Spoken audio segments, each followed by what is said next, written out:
একটা প্রভোকেশন চলছে, পিছনে পাকিস্তান, পিছনে চীন। প্ররোচনা দাও যাতে বাংলাদেশে আরো বড় অঘটন ঘটে, ভারতবর্ষের সামরিক বাহিনী হস্তক্ষেপ করে, কিছু একটা করে, ড্রোন উড়াচ্ছে, বর্ডারে ড্রোন উড়াচ্ছে।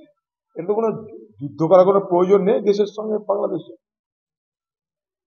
কিন্তু একটা অংশ সমাজের তারা এই প্রভোকেশনটা করে যাচ্ছে, কারণ তারা এই মুহূর্তে বাংলাদেশের একটা মৌলবাদী অংশ, তারা পাকিস্তান এবং চীনের কাঠপুতুল হয়ে তারা ভারতের সঙ্গে একটা শত্রুতার বাতাবরণ তৈরি করতে চাইছে।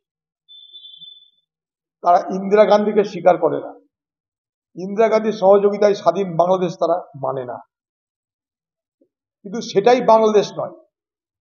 বাংলাদেশ শুধুমাত্র কিছু মৌলবাদী শক্তির নয়, ইউনূস বাংলাদেশের শেষ কথা নয়।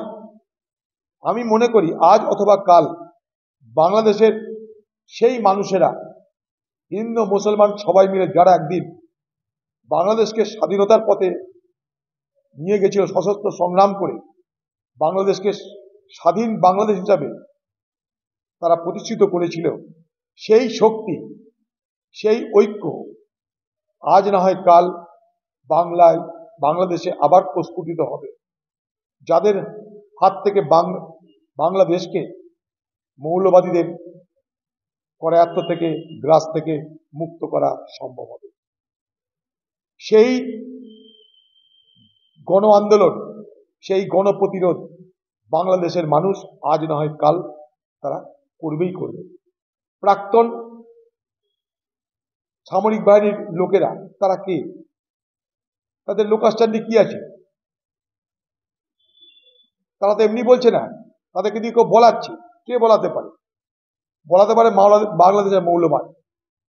সেখানটাই হিন্দুদের পরে সন্ত্রাস হচ্ছে, উদারবাদী মুসলমানদের উপরে সন্ত্রাস হচ্ছে। দুই দেশের মধ্যে সংঘাত সেখানটা নেই। দুই দেশের কোনো মানুষ না, বাংলাদেশের সাধারণ মানুষ চাই বাংলাদেশে অশান্তি বাড়ুক, না ভারতবর্ষের সাধারণ মানুষ চাই এদেশে অশান্তি বাড়ুক। আমাদের সঙ্গে পরস্পরের সঙ্গে ভৌগোলিক, সাংস্কৃতিক সব সম্পর্ক বর্তমান যেটা আগে ছিল সেটাই আছে। পশ্চিমবঙ্গের মানুষ হিসাবে আমরা বাংলাদেশকে আমাদের আরেকটা দেশ বলে মনে করি, আমাদেরই দেশ বলে মনে করি। এতটাই তাদের সঙ্গে আমরা একাত্মতা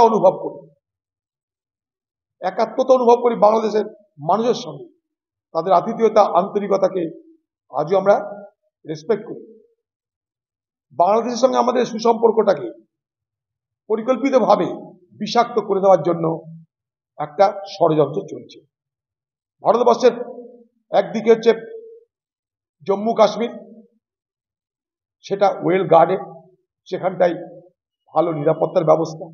পাকিস্তান সেখানে কিছু করতে পারছে না।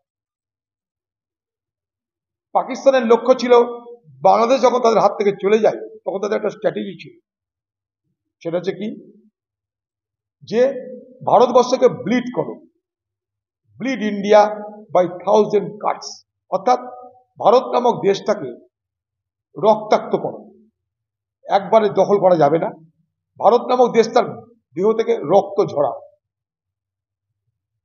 উত্তর পূর্বে রক্ত ঝরানোর চেষ্টা হয়েছে, আজও হচ্ছে, আগামী দিনে হবে।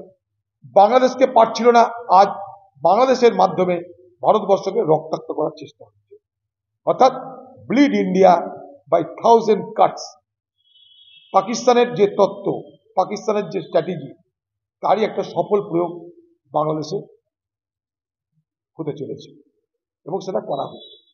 তার সঙ্গে পিছনে চীন চাই ভারতবর্ষকে ঘিরতে। পশ্চিমে পাকিস্তান চীনের দালাল, পূর্বে 4000 কিলোমিটার বর্ডার।